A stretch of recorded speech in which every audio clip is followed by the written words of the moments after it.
this edition of Next. This is a new series where we bring together rising change makers to talk about issues at the center of the conversation.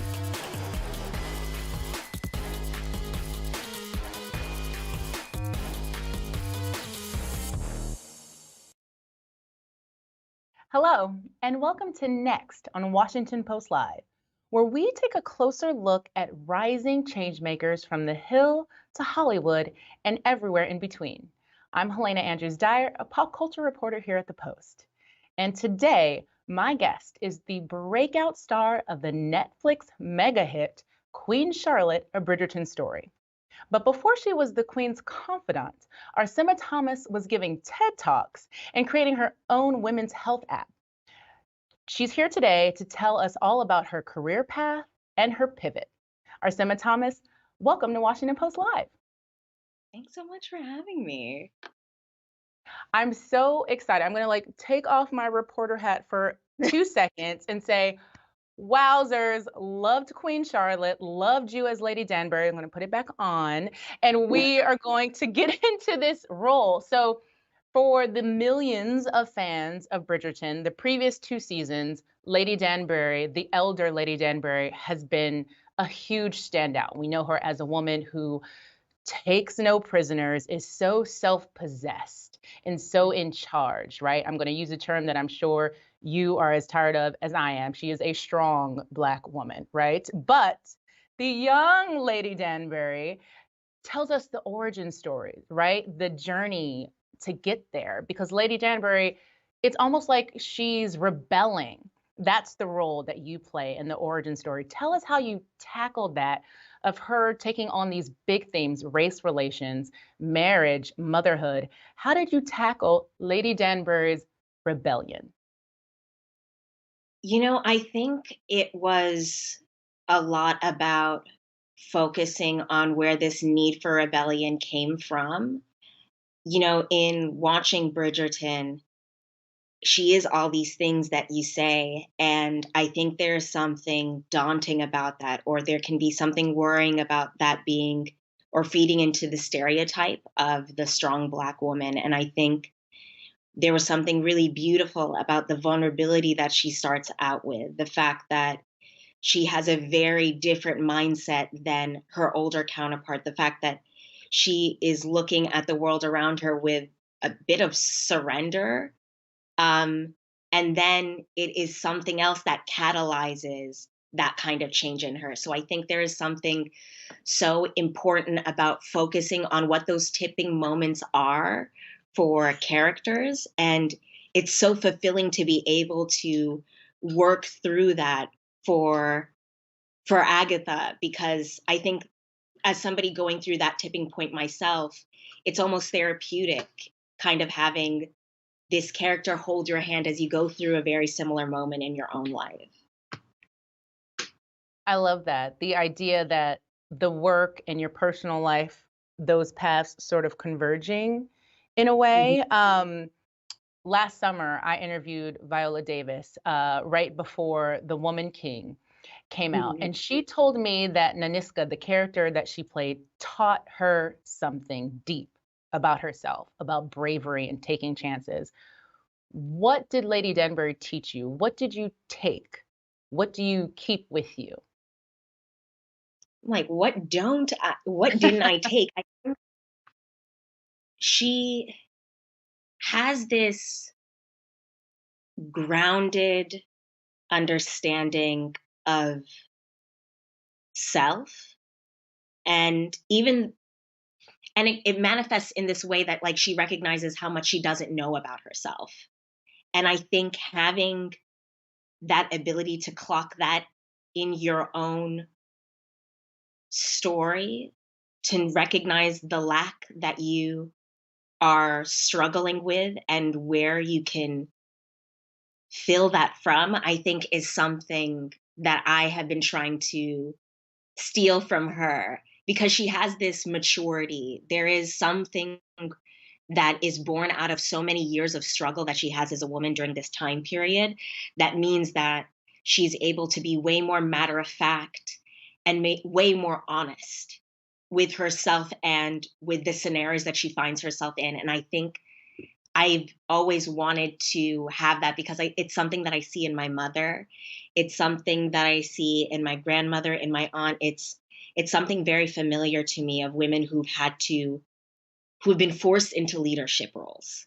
Mm. Um, and that's definitely something that I've been trying to hone in on, because it's that switching of your POV from like yourself and only what you're going through, and like widening that to every experience that could possibly be happening in this world, and how can the solution, serve everybody rather than just my demographic. And I think that's something that she's been able to hone in on in a very big way. It's this like altruism in the very truest sense of the word. Self-awareness. I feel like that's a buzzword we hear of often, but that is something that Lady Danbury absolutely embodies. And I also read that to prepare for the role, you read books by authors who you described as defiant Black women. And I love those three words. It sounds like an amazing book club. Someone take notes, invite me in. Talk to Always me in. about those books. What were the books that you read and what did they teach you? Um, One, you're always invited to the book club. Please join Yes. us. Join me and myself and I.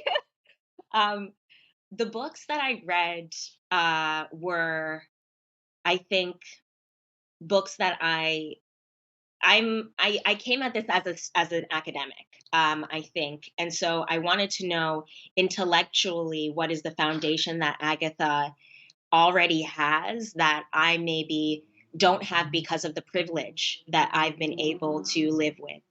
Um, and so that meant reading about, about defiant Black women, about women who defy every structure um, in their in their communities. So it was the autobiography of Angela Davis. It was uh, Bell Hooks' "Ain't I a Woman?" All about love.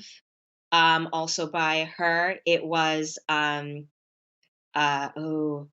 uh, now I'm already blanking. Audre Lorde, Zami, Mm. and the entire collection of essays that I think was just put together by the very first time. I think titled Sister Outsider.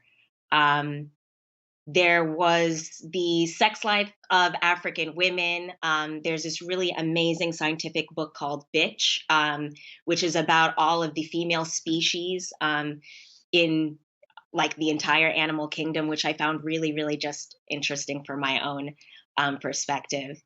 Uh, there was Vagabonds by Elousa Osunde, which I was really interested in because it was an African perspective of and fictional about this group of society that are considered vagabonds because they're not considered part of the main, you know, part of our community. They live in the nighttime, those who are young girls, sex workers, trans, queer communities.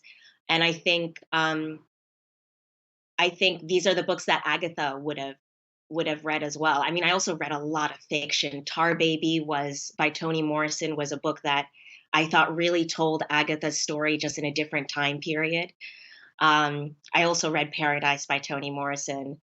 Their Eyes Were Watching God was another one, Zora Neale Hurston's book, that really was a beautiful way of telling Agatha's story, I think, with different words and from a different lens, that for me just added way more texture that I could then play with as an actor. That my mind is blown right now. I hope people were taking notes because that is a deep syllabus, defiant Black women that we all need to be reading and should be on everyone's TBR to be read list. All those books, if I don't already own them, I better. I am buying them. I want to touch on something you mentioned earlier about Lady Danbury's willingness to step into leadership roles because I thought that was so revolutionary. And specifically, there's this moment where she speaks to her pal, Queen Charlotte, about stepping up and responsibility. We have a clip and we're going to take a look. Princess Augusta has asked me to cancel my ball. I do not understand how this relates to me. If Princess Augusta has... You are the queen, and this feels beneath you, but if you were not the queen... But I am. But if you were not, your life here would be very different. Do you not understand? You are the first of your kind. That opened doors, so we are new. Do you not see us? What you are meant to do for us. I tell you to consummate. I tell you to become with child. I tell you to endure for a reason. You're so preoccupied with whether a man likes you. You're not some simpering girl. You are our queen. Your focus should be your country, your people, our side. Why do you not understand that you hold our fates in your hands? Your palace walls are too high, Your Majesty.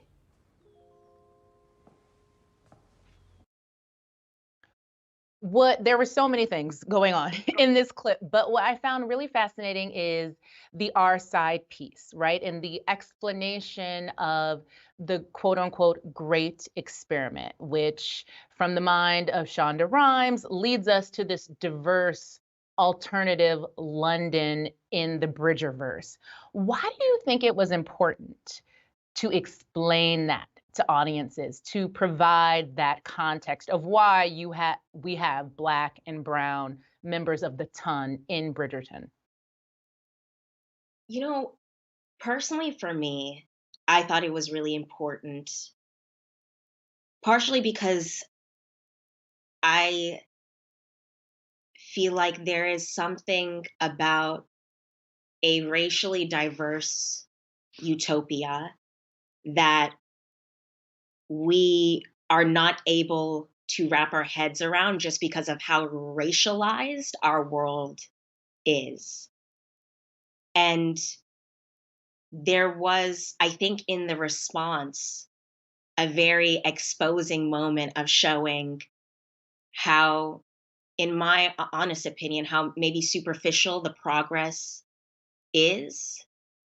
And so it became, I think, a really fulfilling part of telling this story for me, because it showed the struggle and the work that goes into creating equity like we see in Bridgerton. I mean, it feels as though we almost don't deserve to have that utopia unless we understand the work and effort and the fact that, much like many civil rights movements, that work and effort is done by Black women.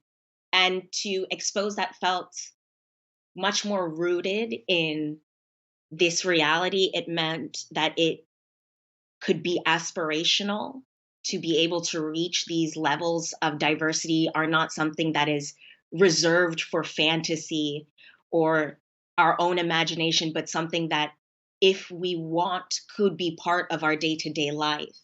And I think it all goes back to like this idea of the tipping point. I was watching this really great lecture, and now I've forgotten his name, but he discusses the tipping point as this moment in history where we can decide whether we want to go forward or we go back into the cycle of ways that we've been repeating.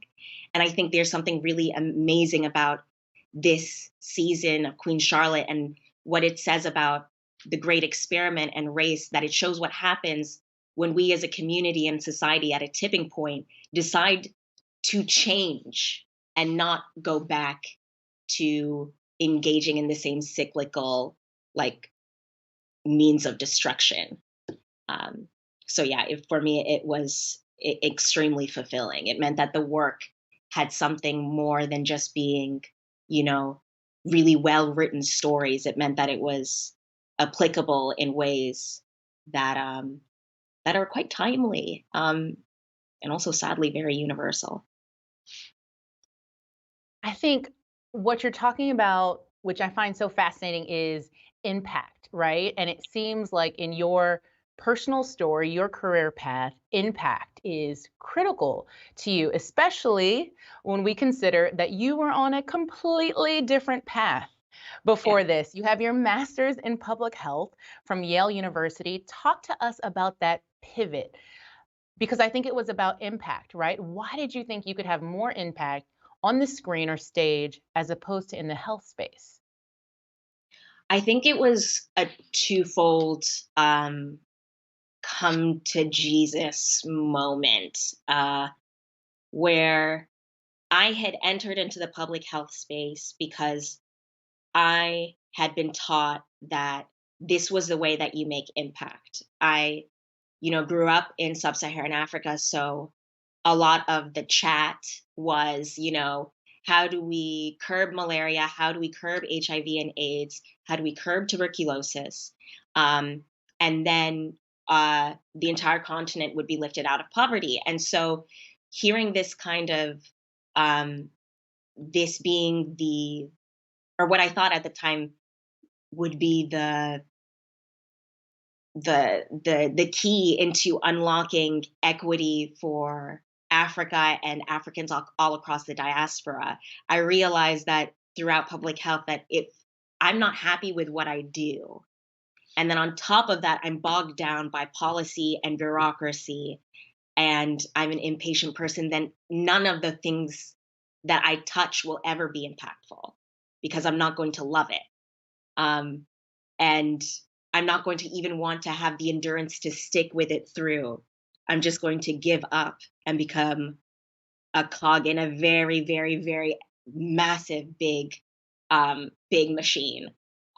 Especially with what's happening with pharma and everything. I was like, I need to focus on something that not only fills me, but then through it filling me, I fill someone else's cup. Um, and it was when I recognized that a lot of the damage that had been done to me and my relationship with anti-blackness, with my relationship with the black parts of myself, all of me is black, but in relationship with me and loving myself as a black woman, I recognized a lot of that damage had been done by media, and a lot of the things that I'd read and watched. Um, and so it's like, if I go back and go and engage in this field that I love already, I'd grown up doing this in, after school activities. If I can do this, excuse me, do this in a field that I love, in a very impactful space, in a space where I also have what I believe to be more agency than in the public health space, then why not do that? So yeah, that was kind of what was the shift. I'd also been scared, fear of failure is something that can really, really run your life. And I had to also clock that in myself, that was the reason why I didn't want to engage with acting until when I did. And you talk about fear. I mean, we're saying what you learned from Lady Danbury, and I'm sure it is acting in spite of fear, right? In spite of the fear of failure. I feel like we can all take that from Lady Danbury's character. I have two more questions. You have said that you are not an activist, just Yeah. empathic. What do you mean by that? Gosh, I what I mean is, like, I don't feel like I can own the term activist. I think what I am is it's if I see someone in pain, how can I not engage with what's causing them pain? Like, how can I not alleviate that if I can? And so I think what it is I would say I'm just like an active member of society, potentially. Or maybe I feel like if we all worked, maybe it's such a there are people who deserve the term activist because I think they are active in a lot of ways of their life. Everything about how they live is for the fight of the betterment of humanity, if not our planet. And I believe that I am an actor. That is where my love is. That is how the way that I channel a lot of maybe how I feel for the world. And I think with the amount of access we have to knowledge, how can we be silent? For me, it doesn't make sense because if there is a genocide happening in refugee camps in China, why should I not say something? If there's a civil war being painted as something other than that, why not say something just to bring conversation into the public space? I mean, I find life way more interesting if I engage in every aspect of it. And that also comes with privilege. I think I've watched my parents over dinner talk about politics in Nigeria. And so being around those types of conversations that are more on the macro level has always just been normal to me. I've watched my parents care about countries they've never even been to because it's a human to human connection. And I think there's something so beautiful in making that like the focus. And I think there's something way more fulfilling for me personally when that is the result that I'm working towards in everything that I do. Because when I die, I die. Everything dies with me. But if I'm able to work for something outside of me, then I could die any day, now, tomorrow, and I would still feel happy because I've not been working something that's solely for me. It's something that I will never complete. So as long as I'm working for it, I'm rambling, but as long as I'm working for it, it means that this experience in life is worth something, at least to me. That wasn't a ramble. Okay. It was not a ramble at all. And this last question, it ties into all of this because you talk about being an active member of society, civic engagement, the conversations about politics you were having with your parents. We're entering into the next presidential election. We've got about a year and a half. There are so many issues on the table: gun control, reproductive health, the banning of books, books that would be in our Defiant Black Woman book club, which we are creating after this. Come see us. What do you say? What is your message to young people who might feel unheard and who might not feel the pull to be civically engaged? What is your message to them? Oh gosh. Ah, It's a big one. it is. Mostly because I'm thinking of myself younger and how disengaged I was. Um,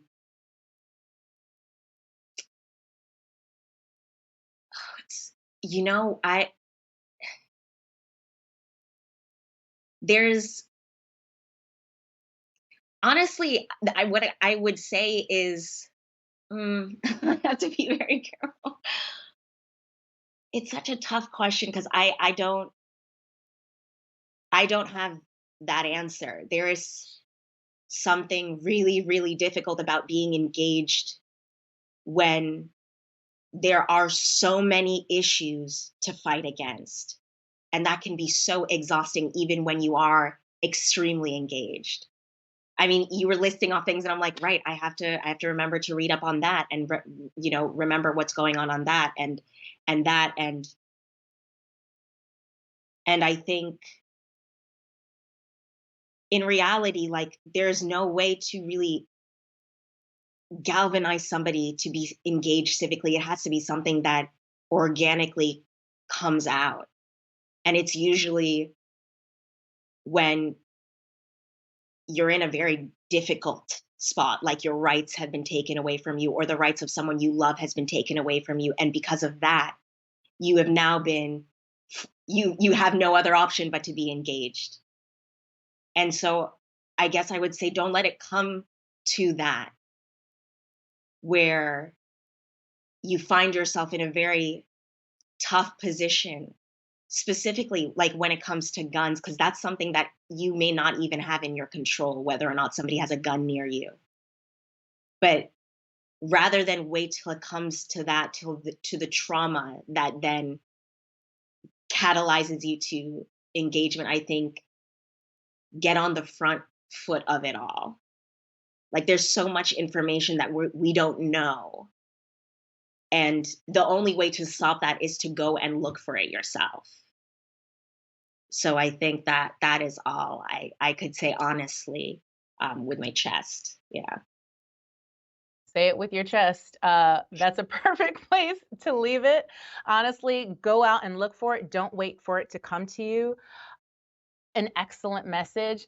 Arsema Thomas, thank you so much for joining us on Washington Post Live. Thank you so, so much for having me. I've loved this conversation. And up next, we are going to continue the conversation Arsema and I were having about young voters and political engagement.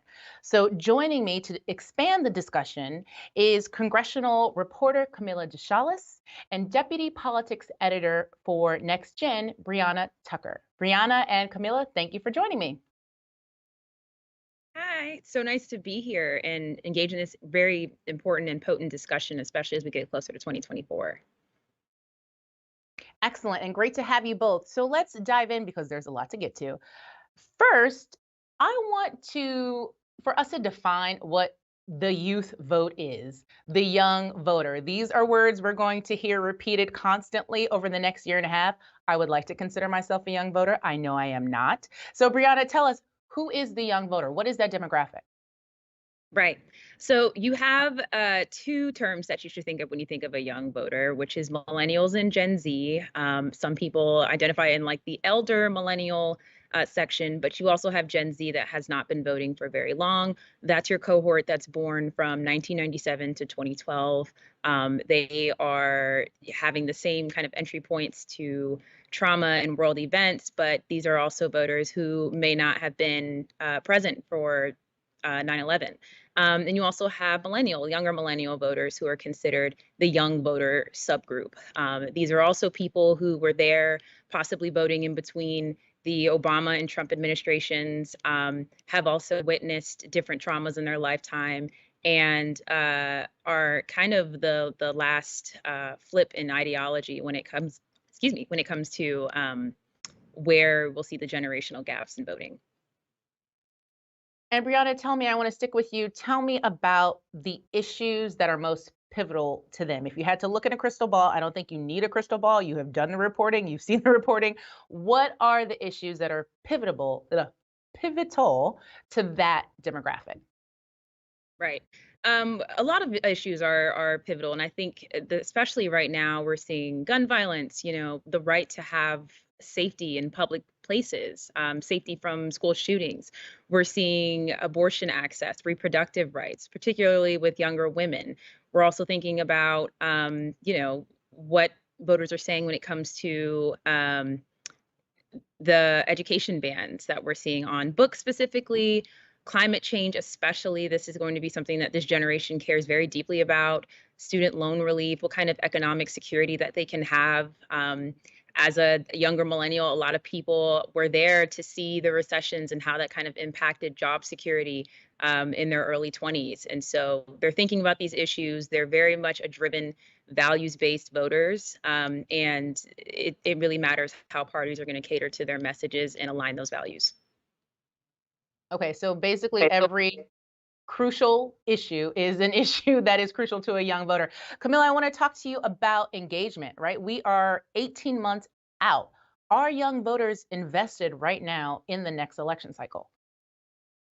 I mean, a lot of voters, particularly younger voters, want to see what candidates will do for them on these issues. Brianna talked about climate change, immigration, gun reform. These are all things that, depending on the outcome of the next election, will actually impact it. So that's just something that they're kind of looking at, there's a lot of coalitions that are just engaging with younger voters, trying to get their temperature check of what they care about, things that they want to see for candidates. But this is something that every candidate that's running for office needs to keep in mind. And that is, how do you galvanize younger voters to come out and support you? Where do you stand on certain policy shifts that will make an impact in the years to come?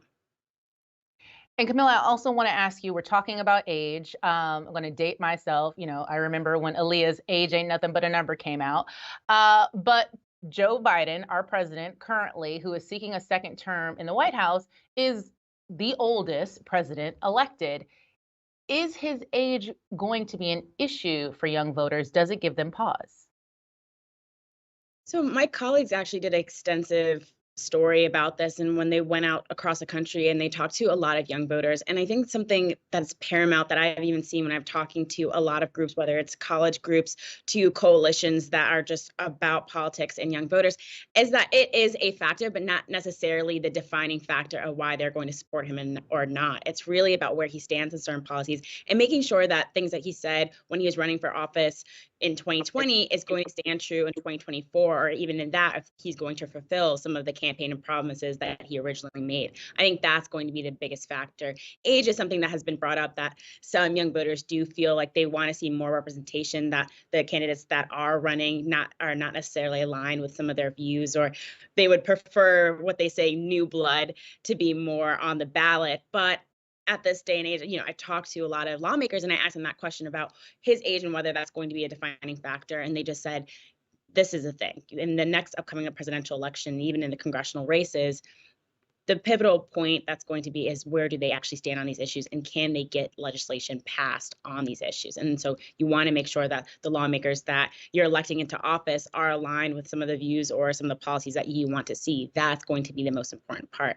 And it's almost another testament as well that young voters, is not just to elect someone in office, but they're going to be holding these candidates' feet to the fire and say, hey, we put you in office. Now we want to see you make good on some of the promises that you said that you were going to do. Okay, so issues, promises, promises, promises. Brianna, I want to ask you about the rest of the 2024 candidates. How do you think they are going to engage this demographic? How are they going to pull in the quote unquote youth vote? Well, I can tell you what they probably should be doing, which is paying attention to this younger cohort. They're going to make up almost 40% of the voting bloc in 2024. That's the expected, or at least the prediction for that year. And so a lot of that comes down to not just what your messaging is, but what your values are also going to be. And so on the Republican side, we know that we're getting and we're seeing younger candidates, diverse candidates. We see Vivek Ramaswamy, we see Nikki Haley, we see DeSantis, who's also young for a presidential contender himself. But are those values going to be aligned with the Gen Z cohort, with younger millennial cohorts? And so far, it's not something that we're seeing in reporting. It's not something that even our reporters have heard on the campaign trail as far as being engaged. Those things don't tend to really align. We're also thinking that, this could really just drive a further wedge between that party if Republicans do continue to kind of double down on their messaging, and they are continuing to cater to the base of the Republican Party, which is older white voters. It's only going to drive a further wedge between younger voters, younger independent voters, potentially even, just younger swing voters or maybe intermittent voters. But on the Democratic side as well, like Camila said, when it comes to Biden doing his job, it's not necessarily about age for younger voters.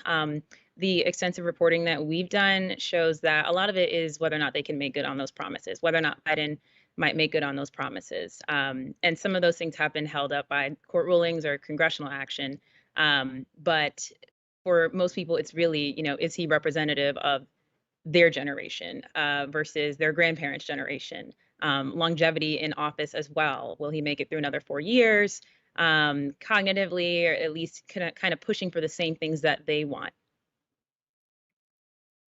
And another thing I want to talk about specifically is social media, right? When people think young people, they think social media. And when we think social media and young people, we think TikTok. Camila, you've done a lot of reporting on the tension between TikTok and politicians. I think we talked before about the TikTok hearings on the Hill. Talk to me about what you found in your reporting about how politicians are going to use TikTok, how important they think it is for their campaigns, and what are their pros and cons? Well, there's two sides of this debate. For months, several lawmakers have been calling to completely ban the app in the US, while there is still a small portion of lawmakers saying that's just not necessarily the answer. You have Democratic lawmakers like Alexandria Ocasio-Cortez, who said that it is an effective tool of how she uses. She has her own TikTok, but she also has Instagram, and how social media has become one of the social platforms where they can really effectively message out their campaign and talk to voters. It's more access to really amplifying some of your messages. And I've talked to congressional candidates, and they've said the same thing, that if for someone who doesn't have a lot of money and that really just wants to effectively communicate what policies that they want to put out, if they were in office, social media is just one of those tools where you can really connect with readers, with viewers, tell them about your policies, message them back and forth, really get a dialogue going in a space where you can really effectively kind of communicate the policies that you want to see put forth. So for some people, they say this, especially a potential ban, could have big implications for 2024 and the upcoming elections, because you're taking, essentially, if this ban is passed, then that social media app, or maybe others that could be in jeopardy, it's taking away from just another platform that congressional candidates could really engage with other people. Interesting. So obviously the platform is a way for those candidates who might not have millions in the bank and they're sending out all the mailers or the commercials. It's a way for them to reach out directly to their constituency. That's really interesting. I want to also talk about, I'm going to read this because I want to make sure I get it right. And this is for you, Brianna. In the 2022 midterms, 1 in 8 voters were under 30, and half of them supported Democratic candidates. Okay, I wanted to read that, make sure I got that completely correct. That is Is correct. there a partisan flag planted on the youth vote for 2024? I think really the partisan flag that people point out is that most of Gen Z, Gen Z is more diverse. They are obviously younger. They are going to be the most educated generation to come. They are starkly different than the Gen X, the baby boomers that we're seeing. And so this partisan divide and this kind of generational gap that we're seeing is more so translating into a more diverse America. And a lot of the current events that we've seen that they've grown through as well tend to be aligned with democratic values or liberal values. And that 1 in 8, the 1 in 8, I'm sorry, that you said under 30 for the election, that is also a product of what they've seen. And so I wouldn't necessarily count that as the partisan gap that we're seeing. It's true. I think that there's still going to be a Gen Z Republican cohort, conservative cohort that wants to see Republicans align with their message, align with their values, that wants to see maybe more leniency or a spectrum of laws when it comes to abortion and different other conservative values. But at the same time, predominantly Gen Z and younger generations, they are increasingly voting with Democrats. They are increasingly becoming more liberal, but they also tend to be a lot more values-based and want to know as much as they can about politics, want to know about the candidates. They want to be informed, and a lot of that just does not line with the Republican Party at this point. And Camila, sort of the same question, but phrased in a little bit of a different way. So is engagement with the youth vote, is that becoming a critical issue for both Republicans and Democrats equally? It's something that both sides are thinking about, but whether there's effective messaging around a lot of the policies that young voters care about, that's another issue. I've talked to several Democratic lawmakers about what their thoughts are about student debt, about gun reform, about immigration, and they're very aware of how much young voters care about this and making sure that they put around their messaging around young voters and what they would actually do if they were in office. On the other hand, I've talked to several Republican lawmakers and asked them that question about whether their messaging around certain issues like student debt may deter young voters from voting for them. And their messaging has been kind of across the board and just saying, well, we're ensuring that the future economy is better so that they don't have debt. And it's a little bit more slighted and saying, well, they have a responsibility. If they took out the loan, then they need to pay it back. Where Democrats' messaging around that issue of student debt is a little bit more, it's a little bit more forgiving in the sense of, well, let's make sure we can fix the problem, and here are solutions that we find it. Whereas their response is a little bit across the board and indifferent in that sense. So I think both sides need to start thinking about young voters, but whether to take their policies into consideration and whether that can actually craft while they're thinking about young voters, I think that's something that we kind of see in the differences, where Democrats have a little bit more political messaging around that, whereas Republicans are still kind of working to shape that narrative. And Brianna, you're going to have the last word. Big question. How crucial is the youth vote going to be in 2024? It's so crucial. I think everything that we've talked about today, from just engagement on both sides, touching base with this group, really listening to them, really making sure that not just the values are aligning with different voters, but also the messaging is getting there. On the ground, you are reaching into communities, universities, diverse constituencies across America that are going to be voting, that will be eligible to vote. And I think, like we've seen in the midterms in 2022, that was a record year for midterm turnout, especially, this is not a 4-year presidential election as usual, but we saw how the youth vote could make a difference. We saw how in Wisconsin, youth voters really helped make a difference to elect a liberal Supreme Court judge that essentially helped protect abortion and reproductive care in the state. And so aside from the many wins that Democrats were able to glean from 2022, I think that in 2024, it's just going to be prolific and entirely essential for both parties. It would do them both well to pay attention to this group, engage with this group. Presidential campaigns should be building their messaging, their machines right now to connect with them and really listen to what issues they are most concerned about and their solutions. We are going to leave it there. Pay attention, engage, listen. A great message. The youth vote, 3 words we're going to hear on repeat for the next year and a half. Camila and Brianna, thank you for digging into that with us. Thank you for joining us on Washington Post Live. Thank you. And thank you to all of you for watching. To find out more about the interviews we have coming up next, head to WashingtonPostLive.com to register and learn more about our upcoming programs. I'm Helena Andrews-Dyer, and thank you for joining Washington Post Live.